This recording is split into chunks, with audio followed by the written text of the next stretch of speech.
तो मानो सबसे पहले विभीषण को की जो भ्रांति है, आप सब बड़े संत हैं और फिर निवेदन करता हूं कि कोई चटपटी कथा मेरे पास नहीं है, आप सब शायद मुझसे वो सुनने की आशा भी नहीं करेंगे।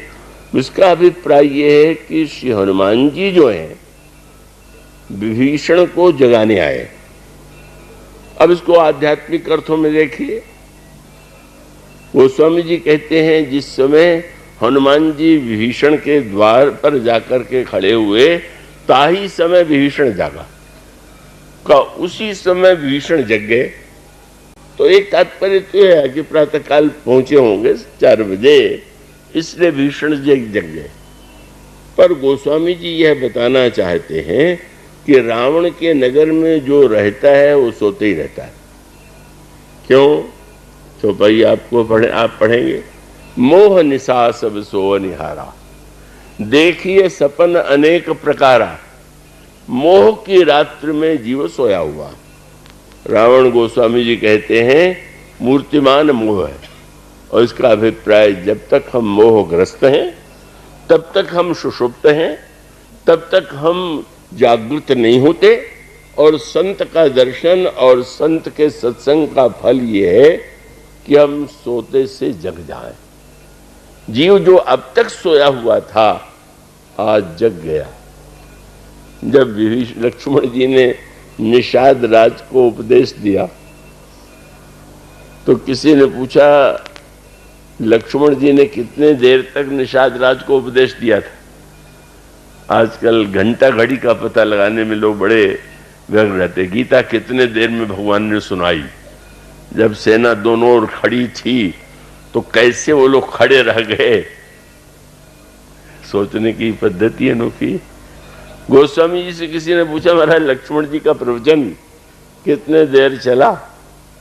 और क्या उन्होंने सार्थक बात देखी? क्या गोस्वामी जी ने कहा था, राम गुण भाव अनुसारा। श्री राम का गुण सुनाते सुनाते सवेरा हो गया। सच्ची कथा वो है कि जो रात भर चले और सवेरा हो जाए। और रात भर चले मैंने मोह की रात्रि से जग करके हम जीवन में जब जग जाएं तो समझ लेना चाहिए कि कथा हो अब पूरी हुई। और वहां अब संगति है उसकी। उसके पहले लक्ष्मण जी ने यही व्याख्या करके निषाद राज को सुनाया था, निषाद राज मोह निशा सब सो निहारा, देखिए सपन अनेक प्रकारा, यही जग जामिन जागहि जोगी, परमारथी प्रपंच वियोगी, और जानिए तब ही जीव जग जागा, जब सब विषय विलास विरागा। विवेक कब होगा? बोले होय विवेक। और उसके बाद मोह भ्रम भागा, तब रघुनाथ चरण अनुरागा। जब कोई व्यक्ति जागृत हो जाता है सत्संग और कथा के द्वारा तो मोह और भ्रम दूर हो जाता है, और मोह भ्रम दूर होकर के कह सकते हैं कि हाँ वह व्यक्ति जो है जग गया। तो अभी अभी तक विभीषण के द्वार पर जब आए तो उस समय विभीषण सो रहे थे। भौतिक अर्थ में रात का समय था, और आध्यात्मिक अर्थों में जब तक मोह का मैं भाई हूं, मोह मेरा बड़ा भाई है और हमें तो मोह का ही अनुगमन करना चाहिए, तब तक तो व्यक्ति भ्रांति में रहेगा ही। मोह आपका अगर बड़ा ही भाई हो गया तो आप तो मोह कभी नहीं छोड़ पाएंगे। अगर कोई व्यक्ति कहने लड़कपन से मुझे बहुत क्रोध आता था, क्रोध मेरा पुराना संबंधी, लोभ मेरा पुराना संबंधी, अहंकार और मोह अब मेरा पुराना संबंधी है, तो यही संबंध रहेंगे तो श्री राम से संबंध क्यों रखेंगे? इसलिए मानो विभीषण को सचमुच जगाने का कार्य श्री हनुमान जी ने किया, और वो कार्य यही था। सुन करके उन्होंने एक जो भ्रम था, होय विवेक मोह भ्रम भागा। वो भ्रम क्या? मैं लंका में रहता हूं, रावण मेरा बड़ा भाई है, बड़ा भाई पिता के तुल्य होता है, मैं छोटा भाई। और तब वह जो हनुमान जी का वाक्य था उनके भ्रम को दूर कर देता है।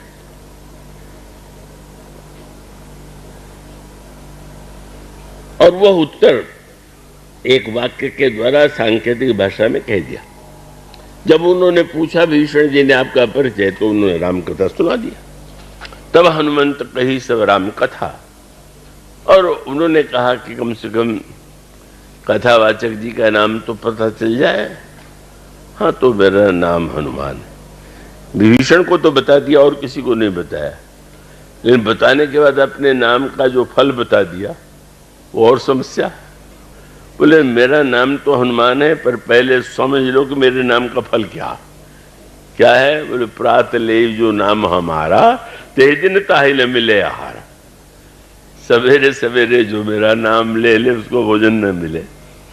कितना विलक्षण भाव। बोले नाम प्रभु का लो, कथा प्रभु की सुनो, रूप प्रभु का देखो। मैं कौन हूं, मेरा परिचय क्या है, ये परिचय तो जानने की कोई आवश्यकता नहीं। और एक शब्द कह करके उन्होंने कहा तुम विचार करके देखो, तुम्हें आज तक ये भ्रम रोके हुए है कि रावण मेरा बड़ा भाई है, मैं उससे कैसे छोड़ूं। तो हनुमान जी ने एक नाता सुना दिया। हमारा तुम्हारा नाता जानते हो क्या है? अब दोनों दो देश के, एक भारत के एक लंका में, एक का निशार्जी जात में जन्म हुआ, दूसरे का बानर जात में जन्म हुआ। एक परिवार में है ही नहीं है। पर प्रभु ने एक वाक्य हनुमान जी ने कह दिया, तब हनुमंत कहा सुन भ्राता। हे भाई विभीषण, तो भाई आश्चर्य हुआ, किस नाते से भाई हो गए? न एक जाति के, न एक नगर के, न एक पिता के। तो हनुमान जी महाराज ने कहा कि भाई वही तो हैं जो एक माँ के गर्भ से जन्म हुआ। तो हमारी और तुम्हारी माँ एक ही है, इसलिए हम लोग भाई। और ओपन तब हनुमंत कहा सुन भ्राता, देखी चाहूं जानकी माता। अगर तुम एक एक जन्म में जो बदलने वाली माताएं हैं उनको माता मानोगे तो तुम्हारे नाते बदलते रहेंगे, पर जो नाता शाश्वत है, श्री किशोरी जी तुम्हारी माता, श्री किशोरी जी मेरी माता, हम तुम्हारे भाई हैं। अब तुम्हें निर्णय करना है कि नकली भाई का साथ दोगे कि असली भाई का साथ दोगे। शरीर के नाते से जो भ्रम हो गया है उसे सत्य मान करके तुम लंका में पड़े हुए। और जब तुम समझ जाओगे कि नहीं नहीं, तो वस्तुतः भगवान से संबंध का ज्ञान, उपासना कब होगी? संसार में सभी जो लोग निकट दिखाई दे रहे हैं उनसे सबसे हमारा कोई न कोई संबंध है, और केवल जो सबसे हमारे निकट है, जो हमारा वास्तविक शाश्वत संबंधी है, उस संबंधी को भूल गए। जब रावण का त्याग उन्होंने किया तो उसका तात्विक तात्पर्य है कि मिथ्या भ्रांत जन्य जो संबंध या भ्रम और मोह है उसका परित्याग किया। तो मोह भ्रम का परित्याग किए बिना मैं वो तो बिन सत्संग न हरि कथा ते बिन मोहन भाग, मोह गए बिनु राम पद होय न दृढ़ अनुराग। वस्तुतः साधना का क्रम ही इसमें विद्यमान, और इस तरह से मानो उसका सूत्र यही है कि उपासना का वस्तुतः का मनुष्य के हन में, हृदय में उसकी का उद्भावना कब होगी? कि जब वो अपने उपास्य को समझ ले, अपने उपास्य को जान ले, अपने संबंधी को पहचान ले कि ये हमारे संबंधी। तो पहला कार्य तो यही है। तो मानो उपास्य, उपासक और उपासना, उपास्य कौन है ये जाने, और फिर तब अपने आप को हम उपासक के रूप में देखेंगे। वह परिचय जो हम लोगों को दिया करते हैं वो परिचय नहीं देंगे।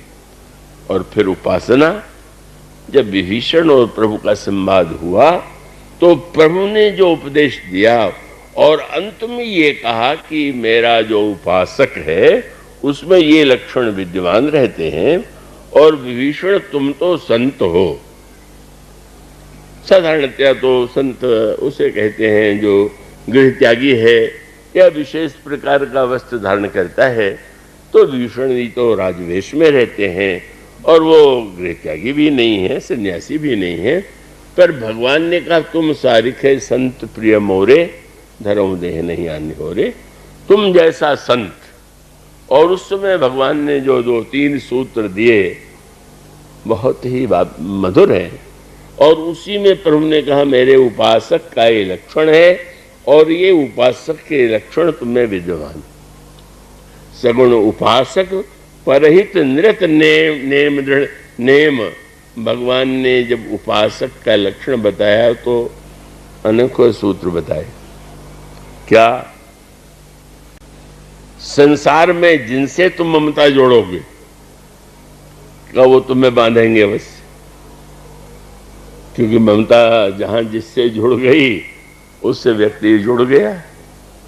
पर भगवान ने कहा देखो, मेरे ममता में और संसार की ममता में अंतर यह है कि संसार की ममता तुम्हें बांधती है और मेरी ममता तुम्हें मुक्त करती है। मुक्त कैसे करती है? बोले सब कर ममता ताग बटोरी, मम पद मन ही बांधू बड़ी डोरी। जब तुम मुझसे ममता करोगे तो मैं बच जाऊंगा, तुम छूट जाओगे। यही अंतर है। संसार से ममता करे तो जो बांधने वाला वो भी न छूटे और जो बंधने वाला वो भी न छूटे। पर भगवान कितने कृपालु।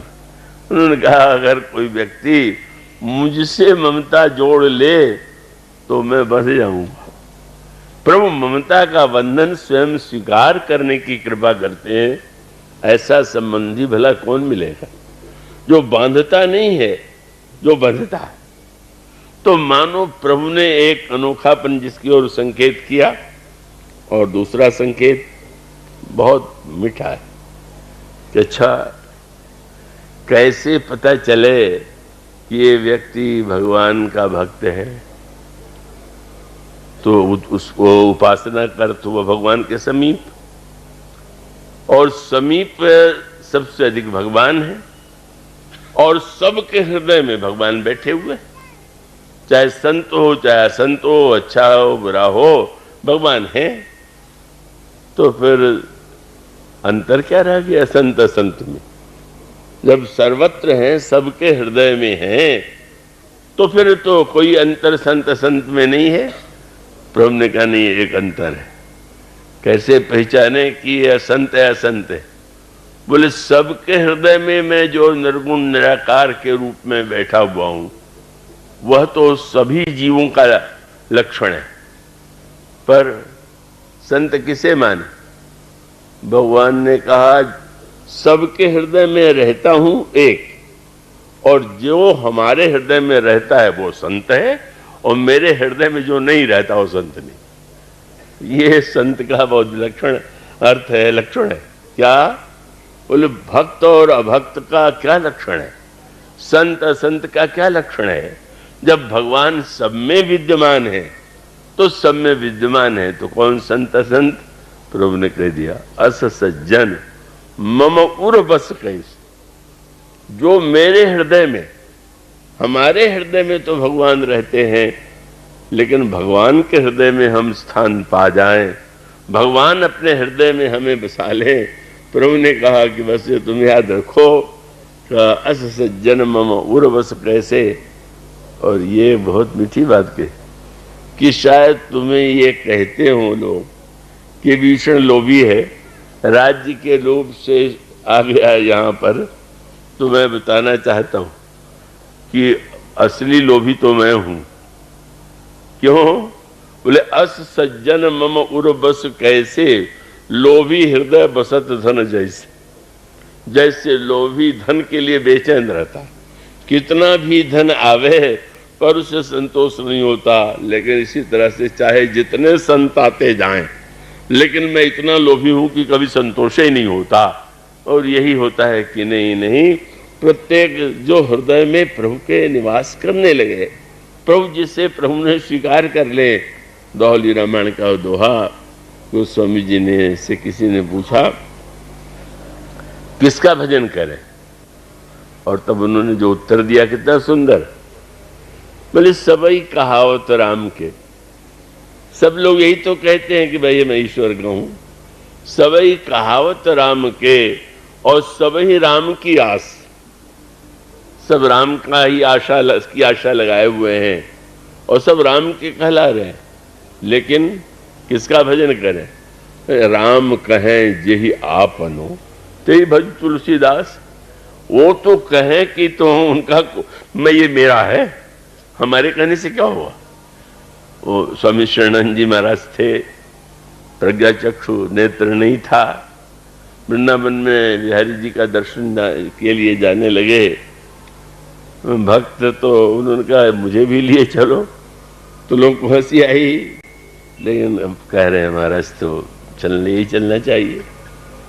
लेकर के गए, दर्शन करने के बाद बड़ा दर्शन हुआ, पर एक जरा मुंह फटते पूछ दिया, महाराज हम लोग दर्शन करने आए और दर्शन किया, पर जब आपके पास आंख नहीं है तो आपने क्या दर्शन किया? क्या सुंदर उत्तर दिया स्वामी जी ने, बोले मेरे पास नहीं आंख है, पर जिसके पास आया हूं उसके पास तो आंख है ना, और अगर उसके पास आंख है और उसने हमें देख लिया तो बस और क्या देखना, मैं क्या देखूंगा? देख करके भी क्या लोग देख लेते हैं क्या? वो जिसको देख ले। इसीलिए सार सर्वस्व भगवान ने यही कहा कि वस्तुतः जो सगुण उपासक है, और वो बहुत विस्तृत संकेत है कि भाई निर्गुण निराकार ब्रह्म में तो उपास्य और उपासक का भेद ही नहीं, क्योंकि उसका अभिप्राय ये है कि जब सोते तो ही ताही नहीं भेदा, बार बीचे व गावहि वेदा, तो वहां पर न उपास्य कोई रह गया न उपासक रह गया। भुसुंडी जी ने जब जाकर के मुनियों से पूछा कि महाराज श्री राम की उपासना हम कैसे करें, तो उन्होंने कहा किसकी उपासना करोगे? सोते तो ही ताही नहीं भेदा, बारी विचय व गावहि वेदा। वेद कहते हैं कि वो तो जल और तरंग से भिन्न नहीं है, इसलिए जिसने निकट होकर के भी जो प्रभु से अभिन्नता नहीं चाहता, उपासक जो है कभी नहीं चाहता कि मैं प्रभु से मिलके एक हो जाऊं, पास में बैठूं तो चाहता है पर एक नहीं होना चाहता। इसका संकेत गोस्वामी जी देते हैं, महाराज दशरथ लंका के युद्ध के बाद प्रभु को क्यों देखने आ गए, और फिर ये जब लिखा गया कि दशरथ जी वहां से स्वर्ग गए, तो किसी ने कहा ये कैसी अनोखी बात, ये लिखना चाहिए ना कि दशरथ जी मुक्त हो गए, श्री राम के धाम में गए, आपका स्वर्ग गए। तो गोस्वामी जी ने कहा कि ना ना, सगुन उपासक मोक्ष न लेही, तिनकह राम भगत निज देहि। वो दूरी बनाए रहना चाहते हैं, थोड़ी बहुत दूरी हो तो अच्छा नहीं, और एक में मिल जाए तो भी फिर उस उपासना का आनंद नहीं आया। और उपासना का आनंद तभी है कि जब हम उनके पास तो बैठ गए, पर बैठ जाने के बाद भी वो हमारे उपास्य हैं, और उपासक उनकी सेवा करे, उनकी प्रसन्नता के लिए कार्य करे। भगवान कहते हैं जब कोई व्यक्ति ऐसा हो जाता है, और उसका लक्षण ये है कि वो परोपकारी हो जाता है, और वो सब कुछ जो कुछ करेगा उसमें किसी की हानि की कल्पना उसके हृदय में नहीं होगी। सगुण उपासक परहित निरत नीति दृढ़ नेम, बोले ते सम ते राम सम। प्रभु कहते हैं कि वो व्यक्ति जो है मुझे प्राण समान मोहि, वो मुझे प्राण के समान प्रिय। और उसका अभिप्राय यह तो उपासना ही पूरे मानस के ग्रंथ का ये तो अद्भुत अनंत रहस्यमय यह प्रभु के चरित्र की गाथा है। और अगर व्यक्ति उसका अंतरंग थोड़ा भी आनंद ढूंढे, आजकल थोड़ी प्रवृत्तियां बदल गई हैं, हम मानस में वो उस तरह से अंतरंग में न जाकर के उसको एक स्वादिष्ट जैसे बनाया जाए उस तरह से लेते हैं, तो जो अंतिम अंतरंग उद्देश्य है वो उद्देश्य हम पूरा नहीं कर पाते। और वो उद्देश्य यही है कि हम पहले प्रभु को पहचाने और अपने को पहचाने, और अपने और प्रभु के बीच में क्या नाता है इस नाते को जान लें। इसीलिए श्री जब भी भक्त श्री भरत जी और श्री हनुमान जी का मिलन हुआ तो श्री भरत जी ने पूछा, प्रभु कभी, उनका महाराज आप ये कह रहे हैं, प्रभु तो आपका निरंतर निरंतर निरंतर आपका गुण गाते रहते हैं।